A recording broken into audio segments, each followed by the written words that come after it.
You're still optimistic about the future? I'm optimistic for two reasons.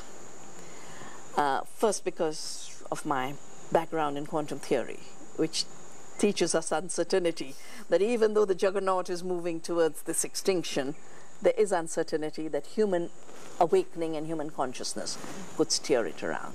And the second reason is that there is so much initiative around the world, where people against all odds are trying to create a livable future. And out of that I draw huge hope. But how about, because in the meantime our taste, our diet have changed. Say we introduce these different varieties of seeds of different types of foods that's available and cultivated by the farmers.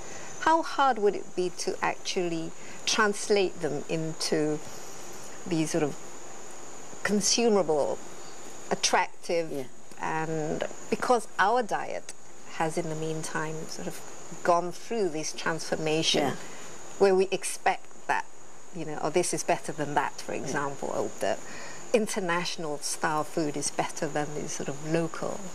How to shift that? Thank goodness we are conscious beings, and thank goodness we have brains and have intelligence.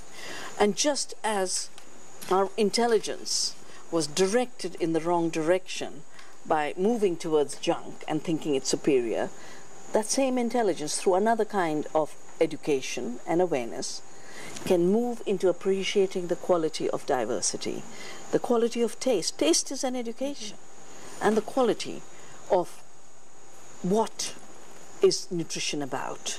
That's what so many of the movements are doing. That's what we do in India, in Navdanya, where over 30 years we've worked tirelessly to bring back forgotten foods through the seeds that had gone extinct, to allow people to recognize the tastelessness of an imported dal, which now they're actually calling iDal, as if it was iPhone and iPad.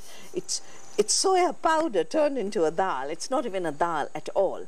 When people get the opportunity between real food and fake food, quality and lack of quality, taste and absence of taste, that re-education can happen just as much as a soil that was used to chemicals, when it's put into an organic practice, rejuvenates itself. Rejuvenation is part of life. Rejuvenation is part of human society. And I believe that if we work with creativity, interconnection, connecting the farmer who's growing different diversity, to nutritionists who can educate people about it, to entrepreneurs who create new small businesses out of this, and politicians who realize this is a better way to be remembered in the future. The founding fathers of our independence movements are remembered. Those who destroyed our economies and our democracies for a while dominate, and then they're forgotten in the pages of history. I do hope we will, through our collective dedication, waken up politicians. And especially if we go local, but as a global movement. And that's possible in today's world. That we celebrate the local, we try and localize as much as possible, only importing and exporting that which has no alternative. Getting the apples for a few dishes, but people would go crazy with the Indonesian fruits if they were facilitated for local trade just as much as that apple from China or Washington is being facilitated. It's ironic because as we in Indonesia are developing taste for this sort of international style food, in countries like Scandinavia, they're foraging their own backyards. Absolutely. In order to create dishes. And they have so little compared to how much we can forage for. They can actually create, high haute cuisine or very fancy dishes out of these local produce. So they're going back to nature, whereas we're actually moving away from what we know normally, which is our own land and the fruits and plants that we normally grow in our own backyard. Which is why the interconnectedness becomes so important. To see that if in Scandinavia they can look at the tiny bits of biodiversity they have and turn it into a high cuisine, then surely we with the rich biodiversity should not look down on it and allow it to disappear. We too don't have to only make it into high cuisine, but we have to protect our everyday cultures.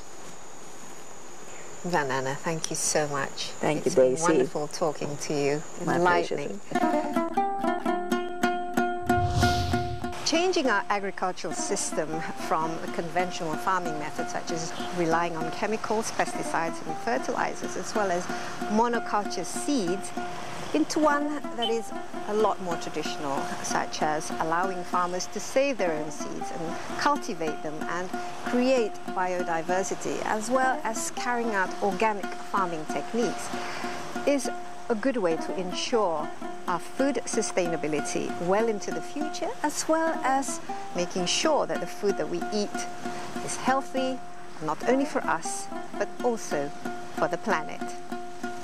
And that's all for this episode. Don't forget to join me next month where we meet another figure who makes a difference to our lives here on Face to Face with Daisy Anwar, bringing you the world. Cuidemos de la madre naturaleza, que es la fuente de nuestra riqueza. Entre nosotros es el momento de que alcemos la voz contra la injusticia. Yo soy un campesino indio, aquí estoy, al borde de suicidio, porque hoy son días de castigo. Me robaron todo lo que trabajé para mis hijos. En mi camino, en mi destino, no sé, pero vivir aquí ya no tiene sentido. Asesinos de la vida son asesinos, porque me vienen a destruir. En esencia se encuentra la biodiversidad, por eso los colores, olores, sabores. Pedirle al campo que sea todo de orégano es pedirle a la rosa que carezca de pétalos. La esencia se encuentra en la biodiversidad, por eso los colores, olores, sabores. Pedirle al campo que sea todo de orégano es pedirle a la rosa que pétalos. I think the creativity of the young people understands much more deeply what is at stake when seed is monopolized, when seed is privatized and seed is terminated. It's in their hands we put trust in the future, not in the hands of those whose brains only work to give terminator. The abundance of Pachamama, that's where they will draw their energies from. I do know